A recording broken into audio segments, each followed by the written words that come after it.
Lorsque mon invité a eu une visite de Dieu, il a vu des anges. Et ces anges ont même fourni de nouvelles pièces du corps sur des plateaux. Join Sid for this edition of It's Supernatural. Bonjour, c'est Trot ici. Bienvenue dans mon monde où il est naturellement surnaturel. J'aime respirer l'air raréfié du paradis. Maintenant, mon invité, son grand-père a été encadré par William Branham. En ce qui me concerne, Branham a vu quelques-uns des plus grands miracles. Maintenant, votre grand-père n'était pas en reste, je veux dire. Quel âge avait-il quand un camion de lait l'a littéralement frappé? Oui, il avait 96 ans et s'est fait écraser par un camion de lait. Maintenant, un homme de 96 ans qui s'est fait heurter par un camion de lait, il n'allait pas vous chercher du lait. Qu'est-il arrivé à votre grand-père? Bien, après qu'il ait été frappé, il devait normalement mourir. Mais dans les 2 semaines, il avait totalement récupéré.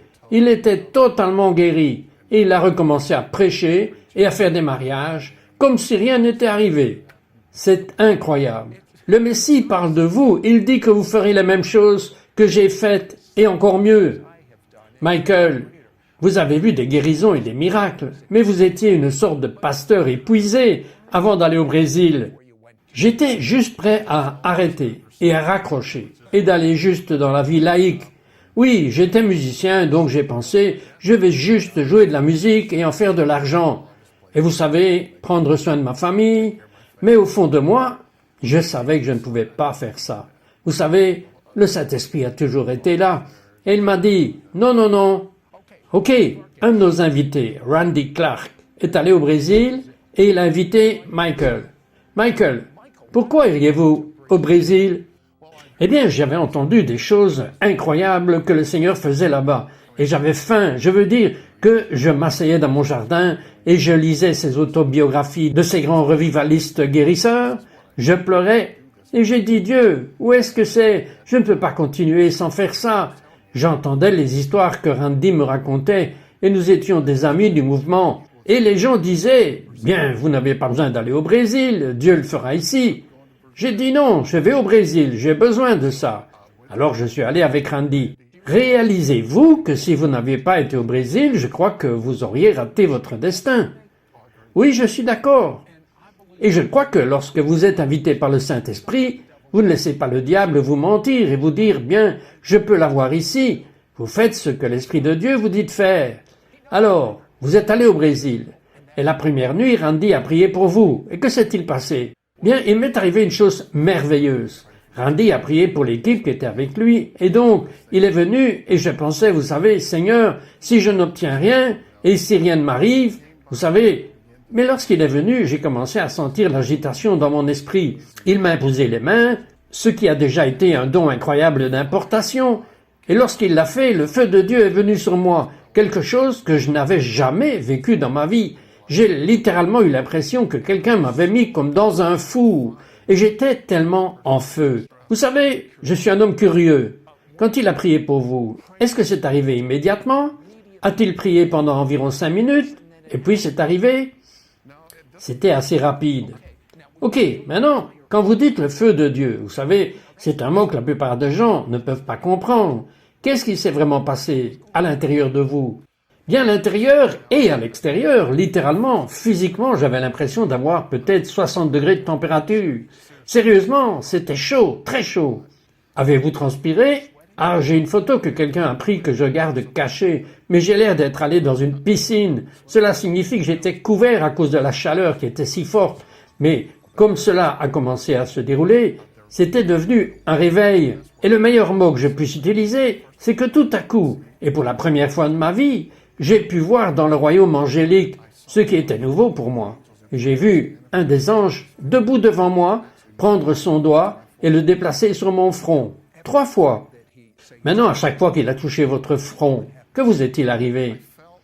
Je ressentais tangiblement comme un picotement brûlant, une sensation à chaque fois que le doigt passait sur mon front. C'était comme, je ne sais pas, comme si c'était une transmission ou une guérison. Je me demandais ce qui se passait, parce que dans mon esprit je pensais, qu'est-ce que tu fais? Parce que ce n'était pas seulement chaud, mais je tremblais. J'étais à genoux et j'essayais de me dissuader, mais je pensais, vous savez, j'avais tellement faim, et je ne m'en souciais plus. Vous savez, si c'est Dieu, je veux juste plus de ceci et plus de cela, et j'ai vu cet ange remplacé par un plus grand ange. Et la meilleure façon dont je peux vous le décrire, et cela a duré encore et encore, jusqu'à ce que je réalise que j'étais juste ruiné, dans le bon sens du terme, sur le sol, là. Et le dépôt qui a commencé à se produire là-bas, j'ai commencé à m'attarder à vouloir plus de rencontres à cette époque. Et c'est pour ça que vous priez. Mais entre vous et moi, aviez-vous vraiment pensé que ça allait vous arriver? J'avais espéré, je ne faisais plus attention à ce pourquoi j'étais allé. J'espérais que quelque chose arriverait. Et vous savez, peu importe ce que c'était. Vous savez, je suis un gars de la réserve, mais je suis arrivé à un endroit où j'avais tellement faim de cela que quoi qu'il en coûte, je ne m'occupais pas de savoir à quoi ça ressemblait. J'avais juste besoin de lui. J'avais besoin de ses prières. Et vous? Êtes-vous si affamé de Dieu? Avez-vous besoin de sa présence? Je veux en savoir plus sur cette expérience, parce qu'après elle, tant de miracles ont éclaté qu'il est devenu normal, et je veux que vous soyez normal. Ne partez pas, nous revenons tout de suite. We'll be right back to It's Supernatural.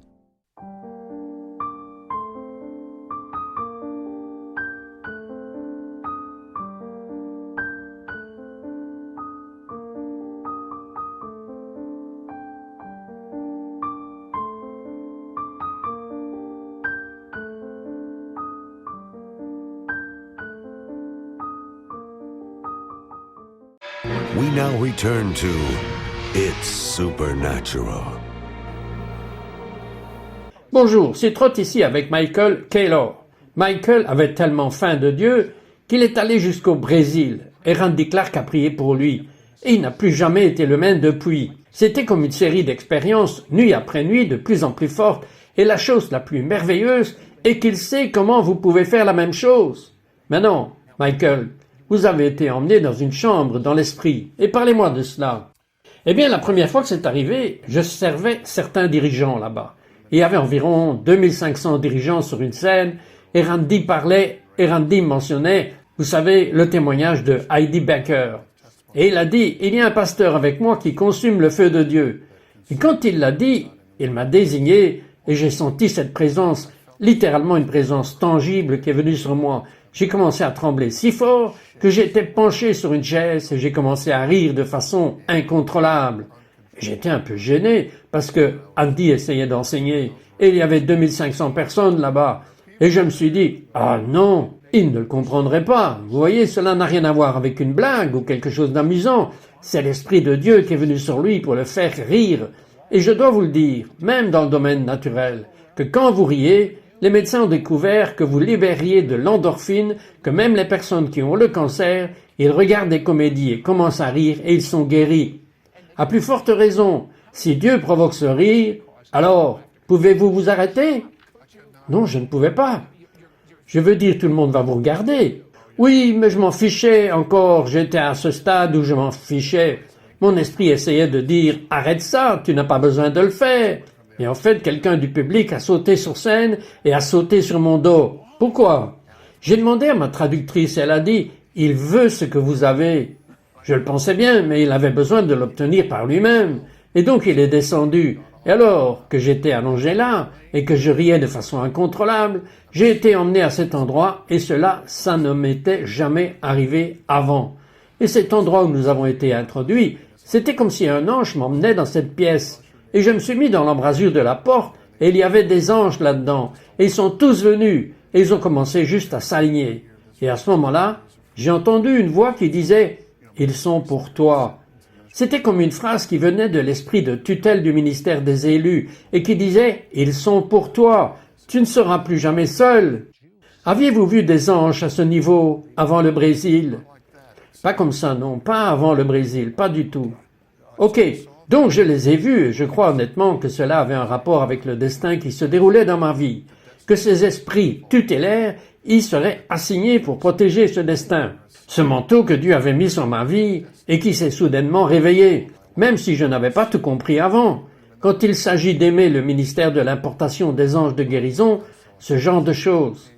J'ai eu un ange qui est entré dans une réunion. Il tenait un plateau avec des parties du corps. Je n'avais jamais vu cela auparavant. Donc, je me suis dit, ok, c'est différent. Il est entré avec ces deux parties du corps. Et j'ai demandé, qui ici a besoin de guérison dans ces domaines? Et bien sûr, certaines personnes ont levé la main. Donc, nous avons demandé à l'équipe de prier pour eux. Et ils ont été guéris. Maintenant, je vois un dénominateur commun entre vous et beaucoup de gens que j'interviewe et qui sont si désespérés car ils ont si faim. C'est presque comme si c'était le moment où Dieu les remplit. Mais qu'en est-il de quelqu'un qui dit « Oui, j'ai faim. Oui, je veux tout ça. Bien sûr que je le veux. Mais je ne suis pas désespéré. Dites-moi comment puis-je avoir plus faim de Dieu que je ne l'ai. » Eh bien, pour moi, simplement, bien sûr, vous demandez à Dieu de vous donner la faim, parce qu'il peut le faire. Mais pour moi, je vais le faire maintenant, et je vous suggère de le faire maintenant. Répétez après moi. Dieu, au nom de Jésus, rends-moi aussi affamé que Michael l'était quand il est allé au Brésil. Dites ça à haute voix à Dieu. Maintenant, il vous entend. Bien, c'est ce que je viens de faire. C'est bien parce que Dieu répond toujours au cri de la faim. Je crois à cela.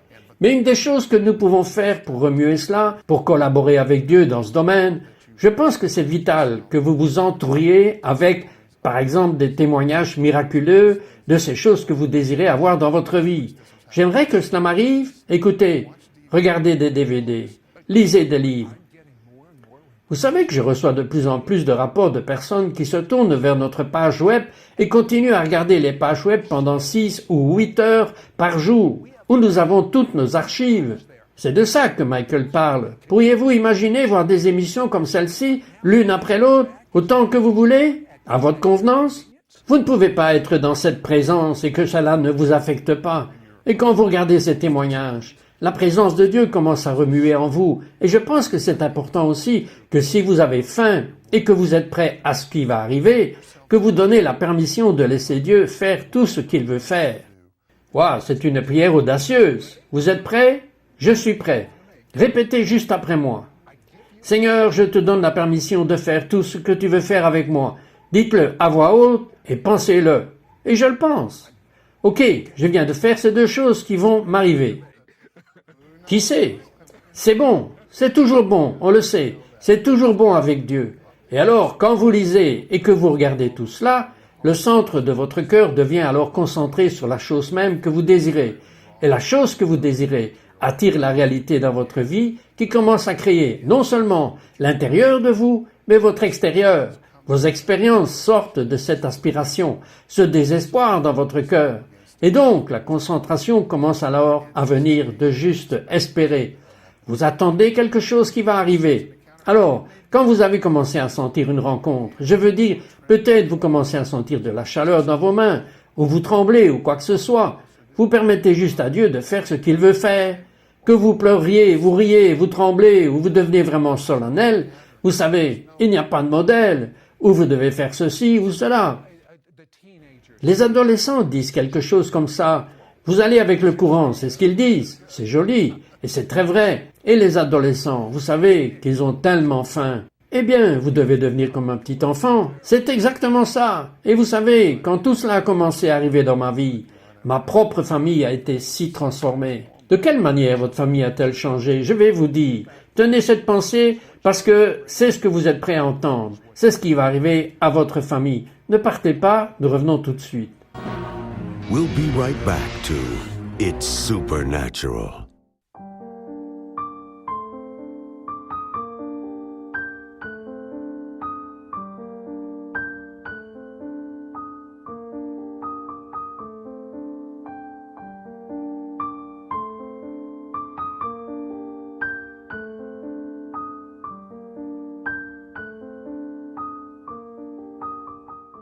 We now return to It's Supernatural.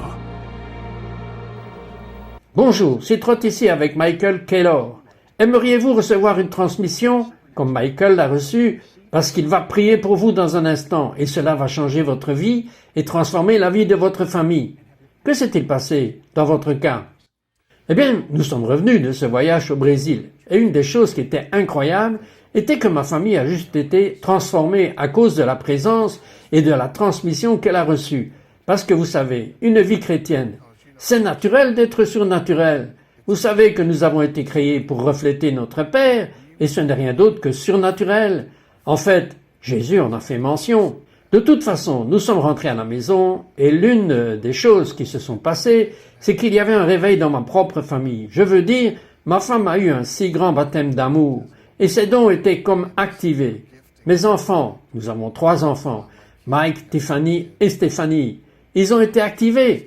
Ils ont commencé à voir dans l'angélique, ils ont commencé à se déplacer dans le prophétique, ce qui était nouveau pour eux. Mon fils, à un moment donné, a ramené des amis à la maison. Et il est allé chez une école de confession chrétienne. Et vous savez comment ça se passe parfois. Il a dit, « Papa, on peut faire un pari? Nous allons faire une étude biblique à la maison. » Il a dit, « Tu vois ce que je veux dire? » J'ai dit, « Oui, je vois ce que tu veux dire. » Donc il a amené ses amis au cours biblique. Ce n'était pas vraiment une étude biblique, parce que parfois ils n'avaient pas besoin d'un sermon. Et nous avons adoré, et puis j'ai juste demandé à l'Esprit Saint de venir, à la transmission de venir. Par exemple, il y avait une de ses amies qui n'était vraiment pas croyante dans le sens de ce à quoi nous nous référons. Elle a été si submergée par la présence de Dieu qu'elle a commencé à rire, ce qui semble bien familier. Elle a ri si fort qu'elle est tombée par terre. Et elle était assise, elle s'est mise à prier dans l'Esprit Saint. Elle n'était plus du tout elle-même. Et j'ai eu un autre jeune homme qui pleurait sur le canapé. Il a pleuré si fort pendant 30 minutes que j'ai finalement été vers lui. J'ai dit, que se passe-t-il? Il a dit, j'aime tellement Jésus que quand je partirai d'ici, je vais aller à la plage et je vais jeter toute ma drogue dans l'océan. J'aime Jésus et je n'ai pas prié pour lui, j'ai juste demandé au Saint-Esprit de venir. Maintenant, votre enseignement est si transformateur. Je veux dire, il facilite littéralement la marche dans le surnaturel. Par exemple, lorsque vous enseignez dans certaines villes, des villes entières sont transformées. Parlez-moi de quelques petites choses. Nous avons eu une ville où on nous a demandé de venir. Nous étions là depuis environ 4 ou 5 semaines et heureusement nous avons pu transmettre et collaborer avec eux. Une des choses sur lesquelles nous avons enseigné était cette transmission, recevoir la puissance du Saint-Esprit parce que l'Église sans la puissance est en quelque sorte morte. De toute façon, cette Église, ce groupe confessionnel où nous étions, et nous y sommes retournés 2 ans plus tard, et ils l'avaient reçu. Vous savez, ils sont venus nous chercher et nous ont dit à l'aéroport 2 ans plus tard, on a fait une conférence et il y avait 3000 personnes et de nombreuses guérisons se sont produites. Nous ne pouvions pas le croire. Et leur église avait grandi. La dénomination avait grandi. Ils ont implanté de nouvelles églises, leur église a doublé, et c'était juste la présence de Dieu. Nous avions des amis qui étaient missionnaires en Amazonie, et ils étaient là depuis quelque chose comme 20 ans. Et ils avaient 6 convertis. Nous sommes allés les servir, nous leur avons transmis Esprit Saint, laisse venir ton feu. Nous sommes revenus vers eux 2 ans plus tard. Ils étaient allés de 6 convertis à 250 convertis. Maintenant, il y a quelque chose qui a été modifié. Ils avaient travaillé tout ce temps et n'avaient obtenu presque rien. Il manquait cette transmission de l'Esprit Saint parce que nous devons vivre une vie dont l'importance, ce n'est pas seulement la transmission, c'est aussi votre enseignement. Par exemple, vous enseignez sur recentrer. Qu'entendez-vous par là? Bien, je crois que sur quoi vous vous concentrez devient la réalité qui est à l'intérieur de vous. C'est le résultat de ce que vous avez permis de vous concentrer dans la vie. Et cette réalité, alors, est reflétée par vos circonstances externes. Et je pense que l'une des choses les plus vitales que nous devons faire est parfois de ralentir. Simplement ralentir notre vie et commencer à nous concentrer sur ce que nous désirons. Par exemple, je désire un grand moment surnaturel. Et ainsi, alors que je commence à me concentrer là-dessus, je crois vraiment que ce sur quoi vous vous concentrez, vous l'obtiendrez. C'est ce que je désire. C'est comme Jésus l'a dit. Ce qu'un homme pense dans son cœur, ainsi en est-il. Et je pense que se recentrer signifie que vous devez vous recentrer et permettre alors au Saint-Esprit de recréer cette image telle que cela fonctionne dans le surnaturel. Donnez-moi un exemple. Eh bien, par exemple, si vous voyez des gens, revenons de nouveau à la puissance du témoignage. C'est énorme. Je pense maintenant, et ne prenez pas cela dans le mauvais sens, mais je dis parfois aux gens que parfois vous avez besoin de vous imaginer, par exemple, en train d'imposer les mains aux malades. Et vous devez imaginer ces gens qui sortent des fauteuils roulants. Vous devez vous imaginer avec un ciel ouvert. Vous devez imaginer comment vivre dans un royaume surnaturel, ou peut-être qu'un ange va converser avec vous. Peut-être vos mains seront tellement dégoulinantes d'huile que lorsque vous avez prié pour les gens, ils seront totalement transformés. Parce que nous avons vu les tumeurs disparaître. Les enfants le font. Avez-vous vu beaucoup de gens guéris du cancer? Oh, nous avons vu des choses assez incroyables. Donnez-moi un exemple. Bien, nous avons eu un homme en fauteuil roulant. Il restait à ce vieil homme 30 jours à vivre. Il avait un cancer de la prostate et ils ont demandé si nous prierions pour lui.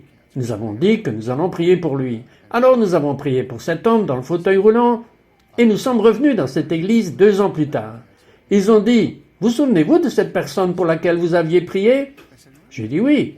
Il a dit, vous savez, je vais vous expliquer ce qui s'est passé après votre départ. Cette personne courait partout dans l'église, pendant le culte, louant Dieu. Il a été totalement guéri. Son cancer est parti et vous remarquerez qu'il est hors du fauteuil roulant.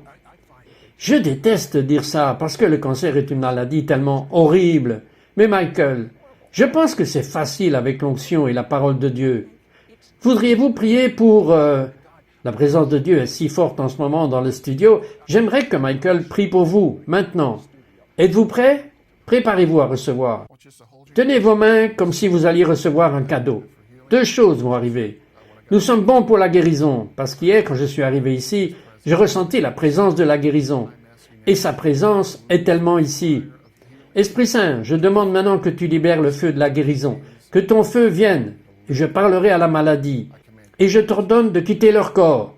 Saint-Esprit, laisse ton feu venir maintenant pour la guérison. Mais Seigneur, je te demande de libérer maintenant une transmission de ta puissance et de ta présence pour que des gens merveilleux ne soient plus jamais les mêmes. De nouveau, Esprit Saint, laisse ton feu venir, laisse ta présence venir. Seigneur, laisse l'expérience surnaturelle de qui tu es venir. Seigneur, j'étends mes mains et je libère un transfert de ce que tu m'as donné. Seigneur, je te demande, donne-leur plus, Seigneur, donne-leur plus que ce que tu m'as donné. Seigneur, donne-leur plus qu'ils n'en ont même demandé. Submerge-les, Seigneur, avec ta bonté, et qu'ils ne soient plus jamais les mêmes. Seigneur, à partir de cet instant, je t'ai demandé de faire cela, Seigneur, dans le nom de Jésus. Merci, Père. Amen.